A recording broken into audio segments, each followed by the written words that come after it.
I'm Eric Smith, and this is an excerpt from my autobiographical series, My Life, and not so much a nutshell, but more of a melon rind. This is from the fourth of those four books. It was the early hours of March 18, 2018, when I found myself tripping on LSD with a couple of friends. We each took a few tabs and wanted to have a good night. I'd been suffering massive depression for a long time, and the guys thought it might help. We just finished up a conversation about the traumas of my life when the phone rang. My cousin Courtney called. I didn't want to talk on the phone in my state, so I let it go to voicemail. Within a minute, my phone rang again, her sister Dusty this time. Being such a late hour, I was concerned about them calling consecutively. This just didn't happen. Something was up, but I still didn't want to talk, so my buddy answered the phone for me. After he hung up the phone, he sat down opposite me on my bed. His next words were some of the worst that I have ever heard.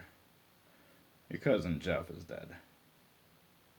The next few days brought me first anger, then sadness, and finally understanding. We've all done stuff that we regret, and we all punish ourselves.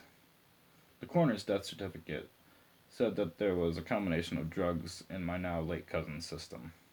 It stated that he succumbed to an accidental overdose, but I saw through that.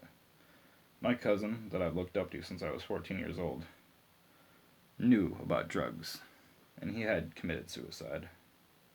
It was a terrible blow.